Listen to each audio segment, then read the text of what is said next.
오늘 말씀은 레위기 5장 11절 말씀입니다. 만일 그의 손이 산비둘기 2마리나 집부들기 2마리에도 미치지 못하면 그의 범죄로 말미암아 고운 가루 10분의 1 에바를 예물로 가져다가 속죄 제물로 드리되 이는 속죄제인즉 그 위에 기름을 붓지 말며 유향을 놓지 말고. 아멘. 기도하겠습니다. 하나님 아버지 감사합니다. 거룩한 주일을 맞이해서 원근 각처에서 하나님께 예배하기 위해서 이 자리에 모였습니다. 이 자리가 하나님의 임재가 있는 날이 되게 하시옵고 저희들이 거룩한 날이 되게 하여 주시옵소서. 존귀하신 예수님의 이름으로 기도합나이다. 아멘. 반갑습니다. 사와디캅.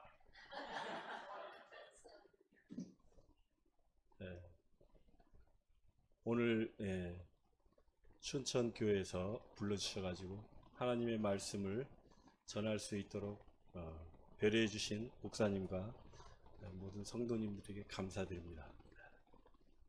한국말을 많이 안 하다가 하니까 떨리네요.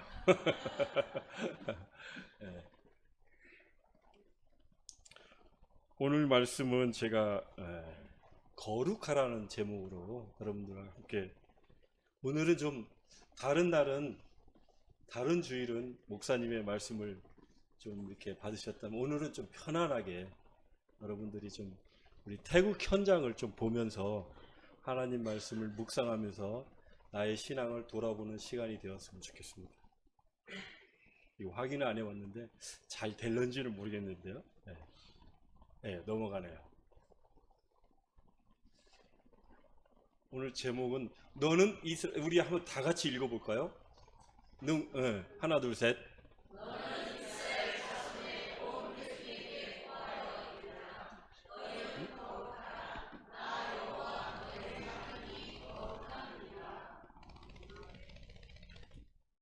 우리 안 되는 거예요? 됐어요?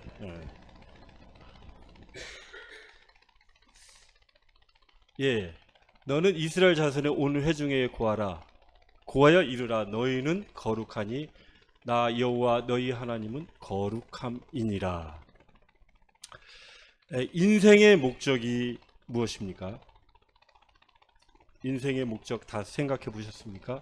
저는 한때 인생의 목적이 행복이라고 생각했습니다. 그래서 행복을 쫓아 살았습니다. 그런데 인생의 목적이 행복이 아님을 깨달았습니다. 인생의 목적이 거룩이라는 사실을 깨달았습니다. 인생의 목적이 행복이었을 때는 정말 세상 성공을 향해서 쫓아가고 있었는데, 세상을 성공을 향해 쫓아갔을 때는 거기에는 행복이 없었습니다.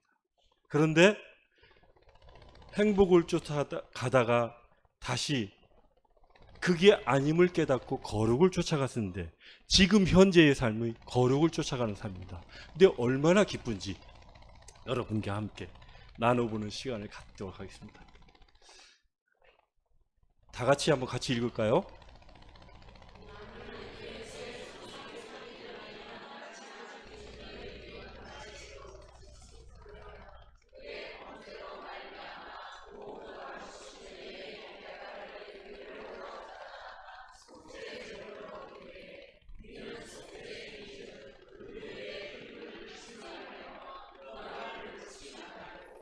레위기는 27장까지 있습니다. 쉽게 두 파트로 이렇게 분류를 하자 보면 1장에서 10장까지는 하나님께 어떻게 제사해야 되는가, 어떻게 예배해야 되는가에 말씀하시고, 11장부터 27장까지는 어떻게 살아야지 거룩하게 사는가, 이거에 대해서 말씀하시는 얘기입니다. 그런데 오늘 말씀해 보니까 1장에서 10장 사이에 보면은 레위기의 제사 방법에 5가지가 나옵니다. 5가지는 우리가 잘 아는 대로 번제, 소제, 속건제, 속죄제, 속건제, 화목제, 속죄제, 5가지가 나옵니다. 근데 요게 속죄제에 해당하는 말씀입니다. 제사를 드릴 때는, 하나님께 제사를 드리는데 짐승을 가져와서 소나 양이나 염소나 비둘기나 모든 걸 가져와서 산 제사로 이렇게 피를 뿌리면서 제사를 드려서 나의 죄가 속죄되기를 하는 겁니다. 그런데 하나님이 참 공평하게도 돈이 많은 사람은 소를 가져다가 제사를 지내고, 그보다 조금 못한 사람 양, 그보다 조금 못한 사람은 염소, 그보다도 못한 사람은 비둘기까지. 그런데 오늘 말씀을 보니까 그보다도 못한 사람, 나는 정말 돈이 없어요 하는 사람은 밀가루를 가져와다가 이렇게 번제를 드리게 했습니다. 그러니까 하나님께서는 우리 인간에게 예배할 수 있는 모든 조건을 다 열어놓으신 거예요. 내 형편이 어떠하든지 공평하신 하나님입니다. 그래서 이렇게 있는데 이건 다 넘어가도록 하고요. 그래서 제가 생각해 보기에는 레위기에서 말하는 거는 사람을 세 분류로 나눠요. 하나님의 창조물을 세 분류로 나누는데, 하나님은 모든 창조물을 정결하게 만드셨습니다. 정결함은 무엇인가요? 정결은 깨끗함입니다. 그런데 사람이 죄로 인하여 부정하게 됩니다. 그러니까 부정하게 됐으면은 어떻게 해야지 정결하게 됩니까? 레위기에서는 제사를 드려야 된다는 거예요. 지금의 말로 말하면 우리가 예배를 드려야 된다는 거예요. 자기 죄를 고백하고 자기가 성경 읽으면서 제사를 드려야 된다는 거예요. 그런데 이 제사라는 거는 형식적인 거예요. 누구나 할 수 있어요. 예수 믿지 않는 사람도 죄를 지으면 정결하게 될 수 있어요. 그런데 레위기에서는 정결보다 더 중요한 것은 거룩이라고 해요. 거룩. 그러니까 우리 크리스찬은 정결한 삶에 도달했을 뿐만 아니라 정결한 삶에서 거룩으로 가야 된다는 거예요. 근데 거룩으로 간다는 건 무엇입니까? 거룩한 삶이 무엇입니까? 거룩에 대해서 많이 생각해 봤나요? 거룩은 하나님의 임재가 있는 삶입니다. 지금 내가 어떤 현장에 있습니까? 하나님의 임재가 임하는 직업을 가지고 있습니까? 아니면 하나님의 임재가 있는 생각을 가지고 있습니까? 혹시 교회 안에서만 크리스찬이고 교회 밖을 떠나면 나의 삶은 어떻습니까? 하나님이 임재하는 삶입니까? 임재하는 직업입니까? 어떻게 해야지 가장 거룩한 삶이 됩니까? 출애굽기에 보면은 이스라엘 백성들이 출애굽을 하죠. 애굽 생활을 하다가 출애굽을 합니다. 그래서 거기에 보면은 모세의 회막이 나오죠. 모세의 성막이 나오고 있어요. 근데 거기에 보면은 그 당시는 이렇게 출애굽을 해가지고 가나안 땅에 가기 위한 그런 여정이기 때문에 어디 한 곳에서 예배를 드릴 수가 없었습니다. 그래서 어디서 예배 드렸습니까? 천막 안에서 예배를 드렸습니다. 근데 그 천막이라는 표현이 거기 모세오경에 보면은 출애굽 보면 증거막이라고 합니다. 근데 증거막이라는 얘기 7번 나옵니다. 그리고 성막이라는 말이 82번이 나옵니다. 근데 우리 크리스찬들은 성막이라는 데 굉장히 익숙해 있어요. 성막이 뭡니까? 거룩한 장소. 그런데 이거보다 더 중요한 문구가 있는데 그것이 회막이라는 장소입니다. 회막. 회막이 뭡니까? 회막은 하나님의 백성들이 모여서 하나님을 만나는 자리입니다. 예배당을 말하겠죠. 그런데 어떻게 예배당이 모여서 하나님의 거룩한 성막이 될 수 있을까요? 그거는 하나님의 임재가 있기 때문입니다. 하나님의 임재라는 건 무엇인가요? 거룩하다는 말이 무엇입니까? 그것은 남들하고 구별된 삶입니다. 다른 사람은 밥을 먹을 때 기도하지 않아도 크리스찬은 밥을 먹을 때 기도하고,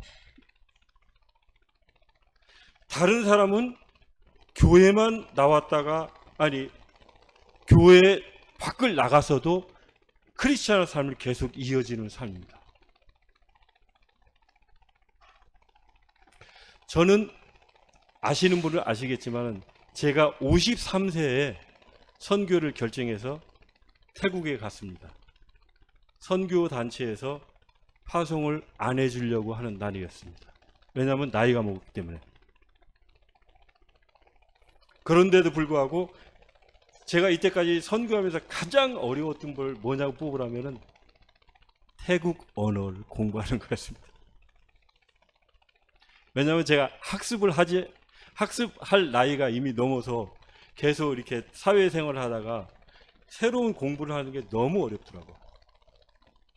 그래서 제가 태국 현장에서 어떻게 거룩한 삶을 살았는지 제가 화면을 보면서 빨리빨리 넘어가도록 하겠습니다.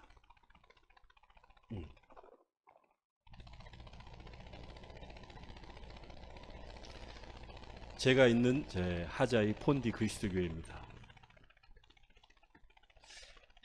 지난주 저희 아들이 결혼을 했어요. 그래가지고 결혼식 때문에 여기 왔다가 춘천교회도 오게 됐고, 저는 두 아들이 있고요. 큰 아들은 제가 대학교 1학년 때, 작은 아들은 고등학교 1학년 때 선교지를 갔습니다. 그래서 다 하나님께 그들의 삶을 맡겨놨는데 제가 키운 것보다도 하나님이 더 훌륭하게 키우시셔가지고 감사하게도 지금 큰아들은 LA에서 미국 텍사스 갑자기 생각이 안 나. 텍사스 달라스에서 SK 주재원으로 일하고 있고요. 네, 막내는 지금 신대원 신학교를 졸업하고 신대원 2학년에 지금 강서대학교 다니고 있습니다.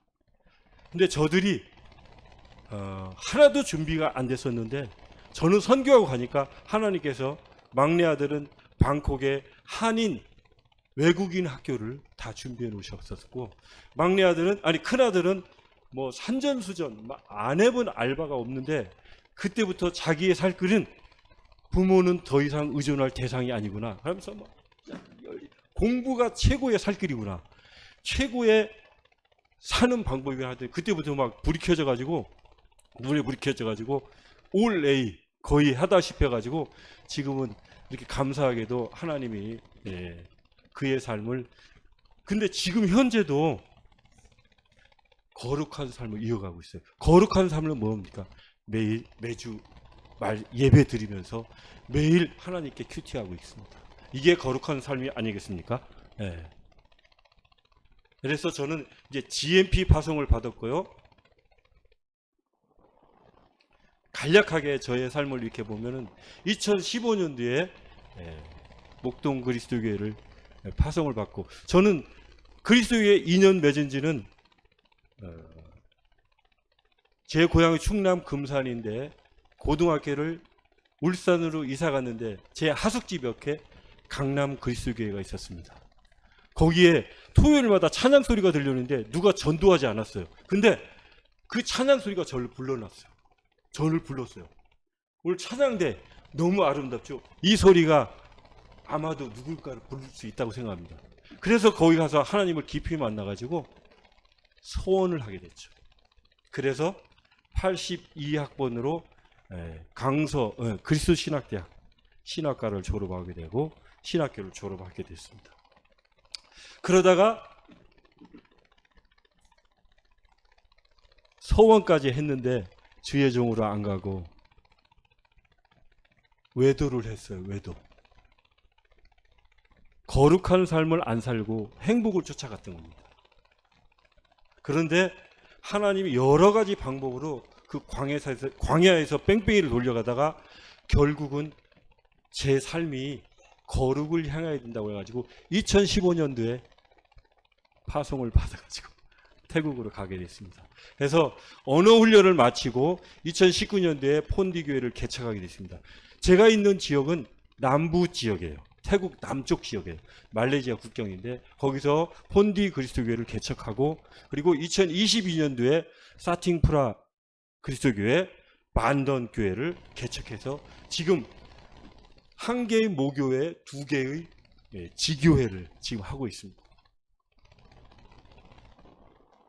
예, 감사하게도 저는 태국에서 합법적인 선교사 비자를 받았어요. 선교사 비자는 아무나 주는 게 아니라 언어를 잘 해야 되고 그 다음에 방콕과 치앙마이 저 북쪽 지역 그런 지역이 아닌 선교사들이 기피하는 지역에 가서 선교를 하면은 태국 종교부에서 공식적으로 비자를 줘요. 그래서 저는 그 비자를 감사하게도 받았습니다. 예, 할렐루야. 예, 태국에 간단하게 설명하면 태국을 이렇게 중심으로 해가지고 미얀마, 캄보디아, 라오스 밑에는 말레이시아가 있습니다. 태국 인구가 한 7천만이 되는데 크리스찬은 아직도 1%가 안 돼요. 불교로 쩌들어 있어가지고 아무리 복음을 전해도 태국 기독교가 200년 역사가 다 돼갑니다. 그런데도 아직도 1%가 안 돼요. 태국은 불교로 쩌들어 있는 나라입니다. 그래서 여러분들이 잘 아는 이게 남쪽 지방인데요. 푸켓이 있고 요즘 뜨는 끄라비가 있습니다. 저 푸켓 옆에. 그리고 제가 있는 거는 이 밑에 지방 얄라, 나라티와 그리고 그 위에 송클라라고 있죠. 송클라 도의 핫야이라는 도시에서 남쪽에서는 가장 큰 도시예요. 거기에 폰디 그리스도교를 세웠습니다. 근데 그쪽이 말레이시아 국경에 가까웠기 때문에 무슬림들이 90% 세계 도는 무슬림이 90%가 있어요. 근데 제가 있는 송클라도는 불교가 50%, 무슬림이 40%인 지역에서 지금 하고 있는데 계속 올라오고 있습니다.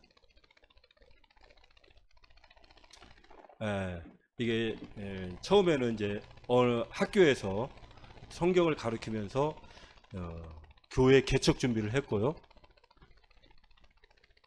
이게 이제 폰디 그리스도교입니다. 여기서 개척을 2019년도에 개척을 했습니다. 5월 달에. 그런데 코로나가 몇 년도에 터졌죠? 2019년도 12월에 터졌습니다. 여기 동영상인데 잠깐 한번 눌러주실 수 있나요?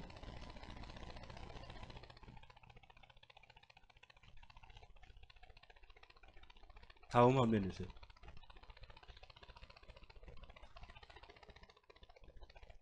예, 거기서 동영상을 여기서 거기서 한번 눌러주세요. 예. 이게 그 교회 앞인데 동네 길을 막고 우리 교회 앞에 동네 사람을 초청해가지고 예배하는 거죠. 네. 저런 식으로 계속 복음을 짓고 그 동네를 여리고성 돌듯이 계속 복음을 전했어요. 그랬더니 기독교가 뭐야? 예수가 누구야? 태국은 기독교 예수님이 누군지 모르고 성탄절이 무슨 국경일이 아니에요. 모르고 넘어가요. 백화점 세일하는 날로 알고 있어요. 네, 넘어가겠습니다. 이런 식으로 했고 그러다가 이제 창립 1주년 때 이렇게 사람들이 복음을 듣고 하나님이 역사시니까 이들이 와서 예배를 드리더라고요. 네, 그래서 그러다 보니까 또 그 다음에 10명이 침례를 받았습니다. 할렐루야. 태국에서 침례는요, 한국 사람이 침례받은 거와 틀려요. 왜냐하면 태어나면서부터 요람까지 불교를 떠나서 생각할 수가 없어요. 태국 사람이 침례를 받는다는 것은 내가 예를 들어서 5, 6명의 가족이 있는데 나 혼자 침례 받는 것은 가족한테 왕따를 당하는 거랑 마찬가지예요. 그만큼 불교로 쩌들어 있고 불교를 떠나서 살 수가 없기 때문에. 심지어 왜 그러냐면은 한 가지 예를 들면 고등학교를 졸업하면 여자고 남자고 절에 우리나라 군대 가듯이 남자가 군대 가듯이 그 사람들도 절에 뭐라고 할까? 입절을 한다고 할까? 입절. 3개월, 6개월. 어떤 사람은 그래야지 사회에서 너 절에 갔다 왔어? 군대 갔다 왔어? 이걸 인정해 주셔야 돼요. 여자도 가요. 남자는 100% 가는데 여자도 대부분 가요. 이렇게 불교가 구조 있습니다. 이런 나라에서 침례를 받는다는 것은 침례를 받기 시작하면 자기 집에 있는 우상을 다 버려요. 왜냐하면 태국은 집에 우상이 막 굉장히 많거든요. 그래서 하나님이 감사하게도 이렇게 또 침례를 받게 해주셨습니다. 그 다음에 또 10명이 또 받았어요. 바닷가에서 지금 침례를 받는 거고요.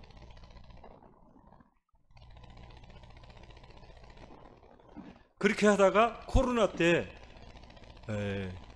예배를 못 드리겠잖아요. 그런데 저희는 규정이 5명 이상 모이지 말라 했는데 5명씩, 다행히 저희가 있던 그 교회가 4층짜리 건물이 있어요.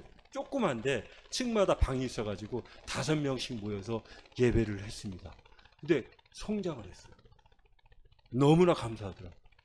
코로나 때 성장한 교회가 폰디교회예요. 왜냐? 하나님의 말씀이 있었기 때문에. 그래서 너무 작아가지고 이제 교회를 여기를 이전하게 됐어요.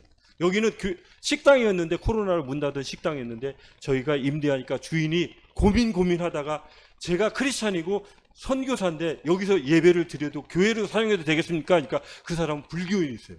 땅 부자고 굉장히 부자였는데 고민하다가 그때는 더 이상 다른 사람이 코로나 기간이라 안 나갈 것 같으니까 저희들한테 임대를 주셨습니다. 그래서 여기다 본디교회를, 요게 이제 저희가 본디교회입니다. 그래서 여기다 예배를 드리고 이렇게 예배를 계속 드리면서, 요거 동영상 한 번만 잠깐만 눌러줄래?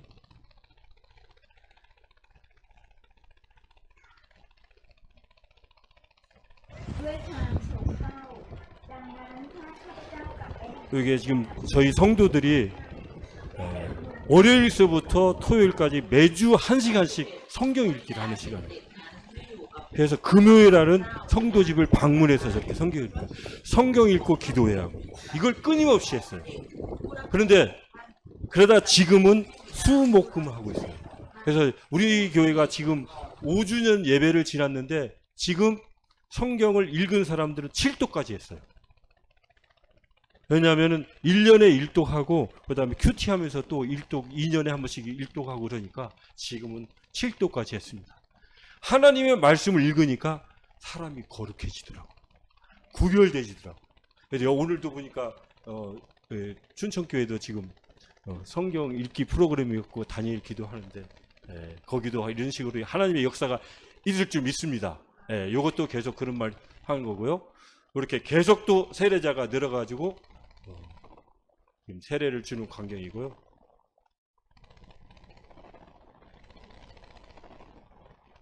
작년에 우리 조영우 목사님, 유상부 목사님 오셨다가 이 침대 주는 과정입니다. 감사합니다. 요 목사님, 이 세 친구들 지금 열심히 교회 나오고 있습니다. 할렐루야. 그리고 또 이 친구도 세례를 받았고요. 그리고 창립 4주년 때 이렇게 모였고, 그다음에 창립 5주년 예배를 올해 드렸어요.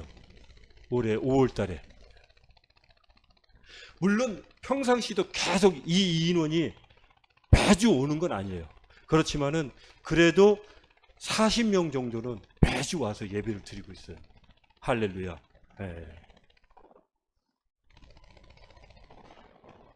네.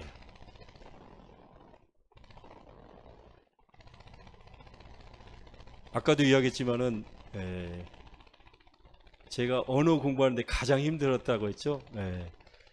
그리고 이제 중요한 거는 뭐냐면은 이제 저희들이 결국은 제가 70이든지 75되든지 뭐 건강을 허락한다면 더 오래 해야겠지만은 결국은 태국 사람한테 물려주고 저희는 이제 고국으로 돌아와야 되잖아요. 그러니까 사람을 제자를 키우는 게 가장 급선무인데 지금 제자를 계속 키우고 있습니다. 이렇게 젊은 사람들을. 그래서 상처도 당해보고, 왜냐하면 또 배신하고 저희도 열심히 막 장학금 그면서 키웠는데 또 대학교 가니까 또 다른 지역으로 이동하기도 하고 직장을 따라 가기도 하는데 그래도 지금 계속 제자를 지금 키워가고 있습니다. 요 사람은 태국에 한 예만 들면은 한 가족인데 이 가족이 저희 교회에 어느 날 갑자기 저한테 전화가 왔어요. 근데 이 사람이 이 여자가 저 두 자녀를 데리고 야밤 도주해서 저희 하자이에 왔어요. 그래서 절에 가가지고 제 사실 남편이 마약 중독해가지고 도망왔는데 저를 먹을 것은 좀 주십시오. 근데 교회에서 거절했어요. 근데 그러고 나서 교회에서 아니 절에서 거절하니까 지나가다가 저희 간판을 보고 저한테 연락이 온 거예요. 근데 그분을 제가 영접해가지고 이렇게 저희 교인들한테 이 사람 도와주자고 그랬더니 직업을 알려주고 먹을 걸 주고 이러면서 이분들이 감동을 받아가지고 저희 교회 세례교인이 됐어요. 그리고 이 자녀들은 저 지금 가운데 있는 친구가 막이고 저 조그만 아이가 마이예요. 막이 우리 폰디교회 미래의 담임 목사예요. 매일 성경 읽기 하고 매일 찬양 듣고 매일 유튜브도 성경 말씀 이렇게 찬송만 듣고 있어요. 도대체 초등학교 지금 5학년이거든요. 그리고 주일마다 성경 구절 암송돼요. 어떤 때는 2절, 3절 그렇게 긴 것도 다 외우고 있어요. 할렐루야. 그래서 이런 사람을 키워놔야지 미래의 담임 목사. 결국은 남편 마약 중독됐잖아요. 학교 쟤들 학교로 어디로 이사했냐 전학 주소를 추적해가지고 남편도 왔어요. 남편도 교회 다니가 말씀을 듣고 지금은 마약 다 끊고 우리 세례교인이 됐습니다. 할렐루야. 예. 그리고 제가 문서 사역을 이제 집중한다고 그랬는데 폰디교회 선교 원칙이 예배는 물론이고 큐티하는 삶을 저희는 하고 있거든요. 그래서 지금 저희가 한국 큐티를 가져다가 태국으로 올 번역해가지고 태국에 지금 뿌리고 있습니다. 제가 언어를 잘 못함에도 불구하고 이걸 하고 있어요. 왜냐하면 하나님의 말씀은 생명력이 있어서 사람이 골수를 쪼개기 때문에 말씀 아니면은 태국 사람을 깨울 수 있는 게 없더라고요. 그래서 지금 이걸 하고 있어요. 그리고 저의 집사람도 저도 큐티를 통해서 다시 회복됐기 때문에 큐티 운동을 계속하고 있습니다. 예, 이건 지금 폰디 교회 폰디 그리스도교회 성도들이 매일 큐티를 해가지고 저희 라인방에 매일 올리고 있어요.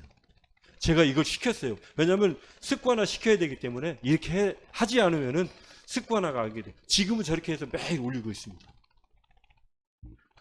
이 올리는 사람들은 믿음이 성장하더라고요. 매일 나와서 성경 읽기 하는 사람은 믿음이 성장하더라고요. 그런데 시간이 없어 못 오는 사람은 성장이 안 해요. 예, 지금 이렇게 큐티를 지금 하고서 저 전국에 뿌리고 있습니다. 물론 아직까지 미흡하지만은 그래도 이렇게 태국어를 보급하고 있어요. 근데 이게 어느 교회에서 뭐 저 지원금을 주어가지고 저보고 하라고 한 게 아니에요. 저희가 선급비를 아끼고 절약해서 저희들이 사비로 지금 하고 있어요. 하나도 지원해 주는 데가 없어요. 왜냐? 저걸로 살아났기 때문에. 그리고 지금 이제 한글 학교 영어 태권도를 지금 하고 있고요. 토요일마다. 요거 동영상 한 번만 잠깐 눌러주세요.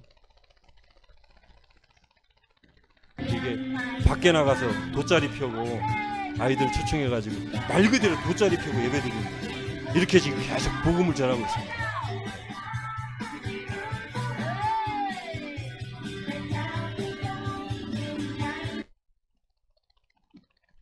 그러다 제가 여기 반던교회라고 전에 한번 말씀드린 적이 있는데 50년 전에 서양 선교사님이 이 교회를 지어놓고 태국 목사님에게 맡기고 갔는데 그 태국 목사님이 돌아가셨어요. 그래서 문 닫은 지 15년 됐는데 이 교회를 저희가 가서 다시 개척을 했어요. 이 지역은 무슬림 90% 지역에 있는 불교 마을의 교회예요. 그래서 문 닫은 지 15년 됐는데 교회가 있기 때문에 저희가 계속, 거리가 어디냐면 지금 서울에서 여기까지 오는 거리예요. 그런데 주일날 예배 마치고 여기 갑니다. 예배 드리러.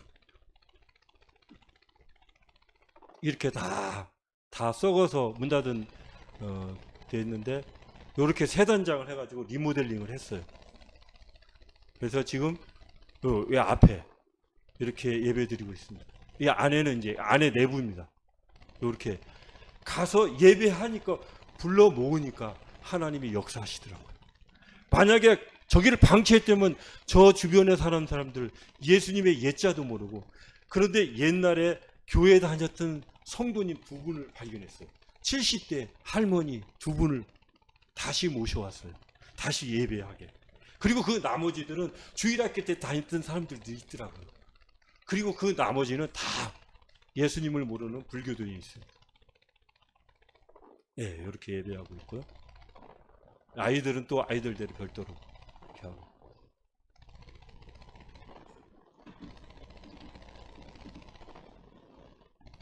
그때 이제 목사님도 오셔가지고, 조용호 목사님도 여기서 직접 한국 음식을 차려놓고 초청해서 말씀을 전하기도 했습니다.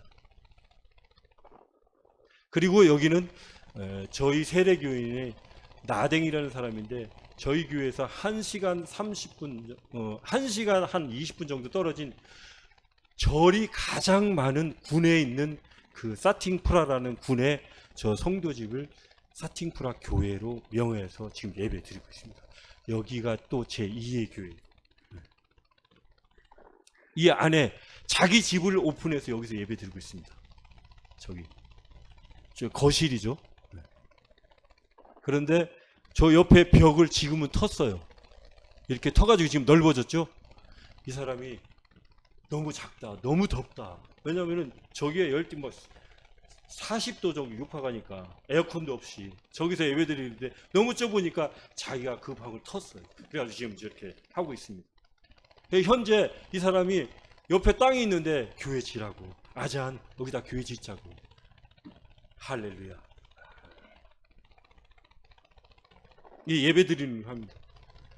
이 사람 여기서 예배가 만약에 없었더라면 이분들은 예수님을 전혀 모르고 그냥 넘어갔을 수밖에 없었습니다. 네. 예배 드리고 지금 하는 거죠. 여기가 사팅프라 교회입니다. 여기도 목사님 가셨었어요. 근데 좁아가지고 여기서 뭐 예배를 못 드리고 마을 회관을 빌려서 예배했었습니다.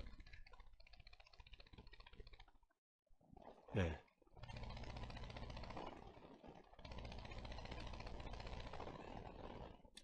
그리고 지난 5월 달에 그때 저희 폰디교회 성도들 7명을 초대해가지고 한국의 한국 문화가 어떤고, 한국 기독교가 어떤가 해가지고 그때 왔었습니다.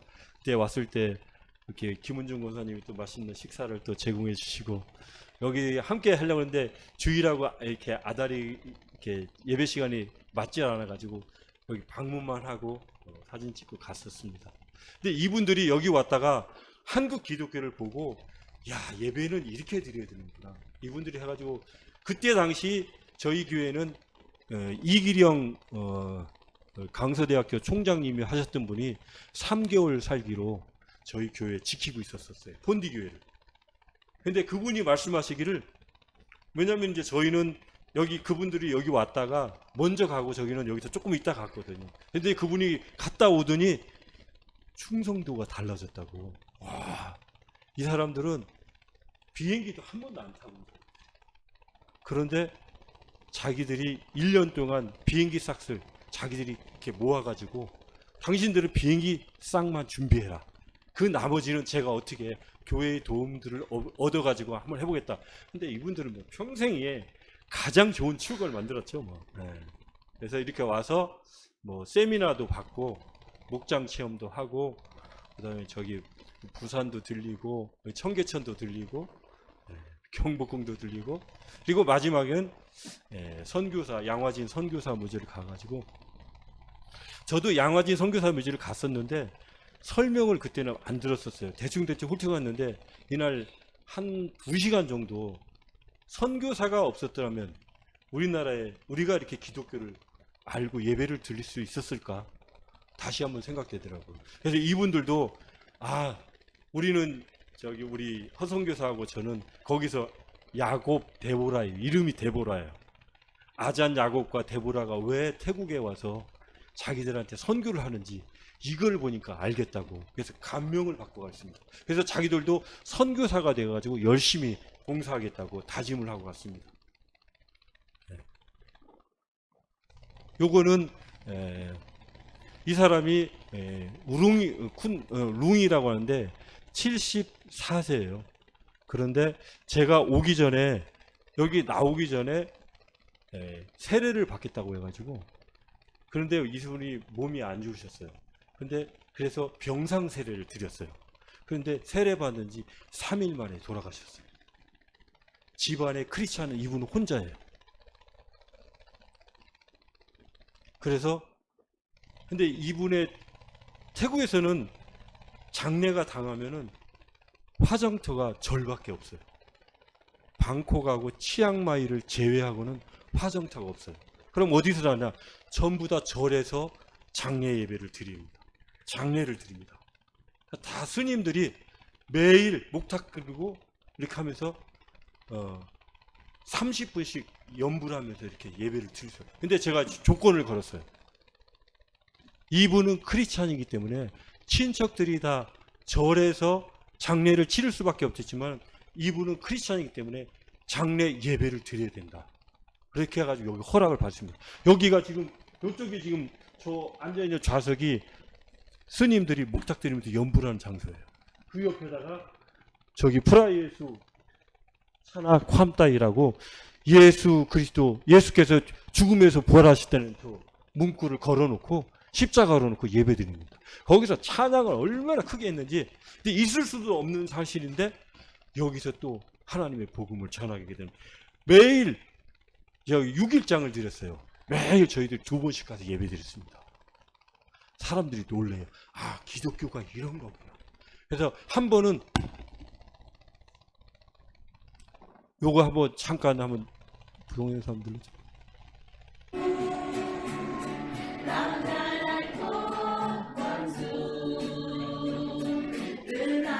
저 와중에 스님 한 분이 뒤에 와서 제 설교를 듣고 있더라고요.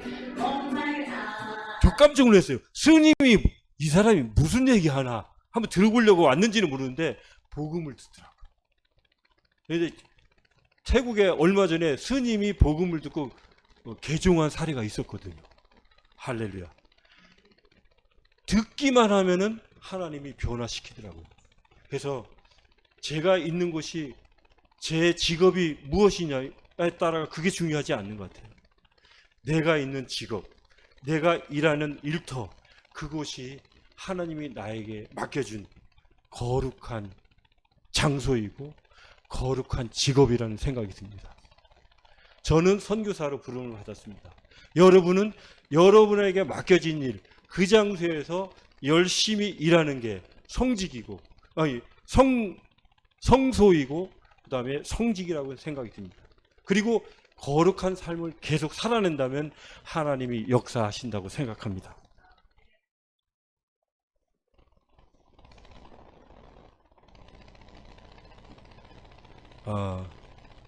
지금도 순천교회에서 매달 이렇게 후원금을 보내주시고, 그 다음에 이렇게 기도해 주셔서 오늘의 폰디 그리스도회가 있고, 사팅프라 교회가 있고, 반던 교회가 있다고 생각합니다. 너무 감사하고요. 저는 최전선에서 복음을, 근데 와보니까 제가 최전선이라고 생각했는데 지금은 최전선이 한국인 것 같아요. 복음의 최전선이 물론 태국도 있는데 한국인 것 같아요. 한국은 복음 전하기가 너무나 어렵다는 사실을 저도 알았어요. 태국은 가서 복음을 전하면 그래도 앉으시라고 복음을 들어요. 근데 한국에서 지금 복음 전하면 듣습니까? 100% 거절당하잖아요.